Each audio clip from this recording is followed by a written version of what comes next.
Hello students, welcome to WebSphere solutions. मैंने अपनी कुछ वीडियोस में आपको डोम मैनिपुलेशन पढ़ाना स्टार्ट कर दिया था और मैंने आपको बताया था जो डोम मैनिपुलेशन होता है वो हमारा 2 प्रोसेस स्टेप होता है, जिसके अंदर सबसे पहले हम अपने एलिमेंट्स को सिलेक्ट करते हैं, उसके बाद मैनिपुलेट या चेंज करते हैं अपने वेब पेज के कंटेंट को।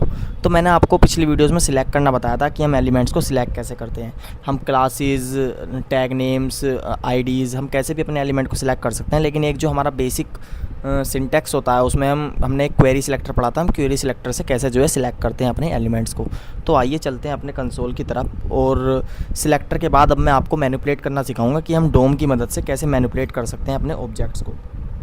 तो हम यहाँ कंसोल पर आएंगे और हम अपने किसी भी पैराग्राफ को सिलेक्ट करेंगे। मान लीजिए हमारे पास एक ही पैरा है, हम हेडिंग को भी कर सकते हैं, लेकिन हम फिलहाल पैराग्राफ को करेंगे क्योंकि पैराग्राफ में हमारा ज़्यादा कंटेंट है।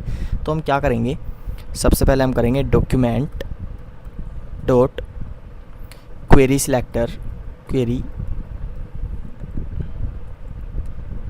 सिलेक्टर, और इसके अंदर हम लिखेंगे अपना paragraph P.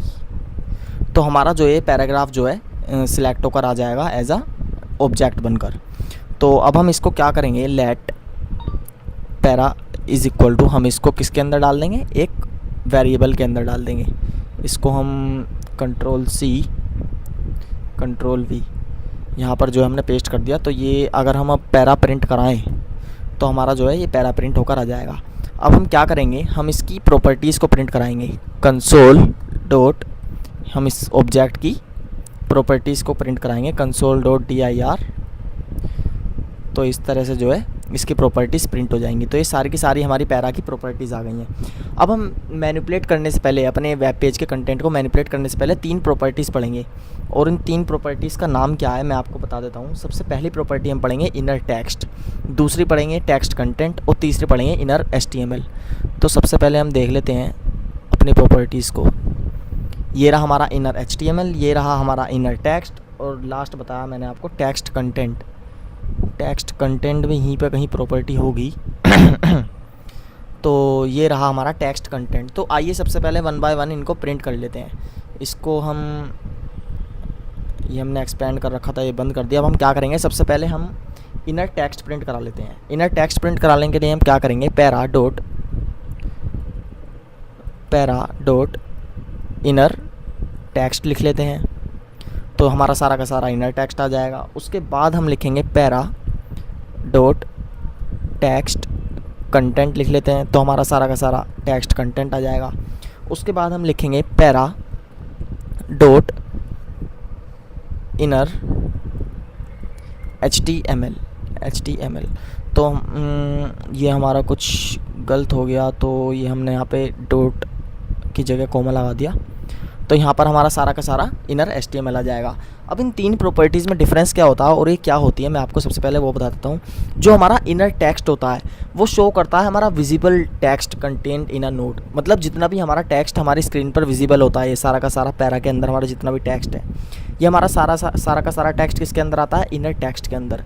Inner text content के अंदर क्या आता है, shows all the full text. मान लीजिए हमने CSS में जाकर कुछ भी अपने पैराग्राफ के कंटेंट को हमने हिडन कर दिया या डिस्प्ले हमने नन कर दिया, तो वो वाला सारा का सारा टेक्स्ट हमारा किसके अंदर दिखता है, टेक्स्ट कंटेंट के अंदर। टेक्स्ट कंटेंट के अंदर हमारा सारा का सारा टेक्स्ट दिखता है, चाहे हमने हिडन कर रखा हो या ना कर रखा हो, डजेंट मैटर। अब हमारा आता है इनर HTML। इनर HTML दिखाता है हमारा फुल मार्कअप, जो भी हमने अपने HTML फाइल के अंदर लिख रखा होगा। मान लीजिए यहाँ पर अगर हमने कोई स्पेस लगा रखा होता है या हमारी कोई भी लाइन नेक्स्ट लाइन से आ रही होती है, जैसे हमारी प्रोड्यूस्ड बाय के बाद मार्वल, ये हमारी नेक्स्ट लाइन से आ रही है।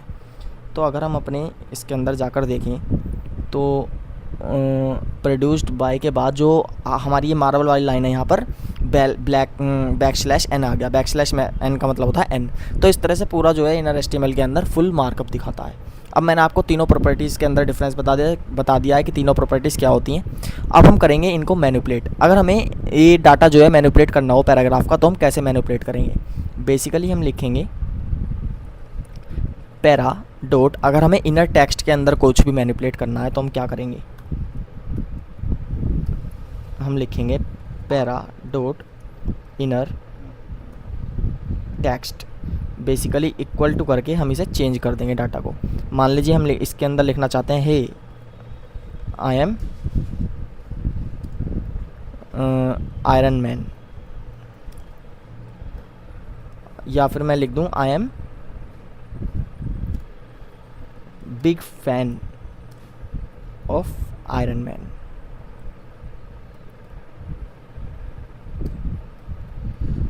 तो यहाँ पर जो है हमारा जो यहाँ पर लिखा है इनवैलिड और unexpected token, wait a second. हमारा जो ये एरर आया था ये इसकी वजह से आया था, हमारा एक स्लैश लग गया था अनएक्सपेक्टेडली। तो हमारा जो पैरा है, फिलहाल हमारा जो पैरा है ये चेंज हो चुका है, hi I am big fan of Iron Man. तो इस तरह से हम जो है अपने कंटेंट को मैनिपुलेट या फिर चेंज कर सकते हैं with the help of dome.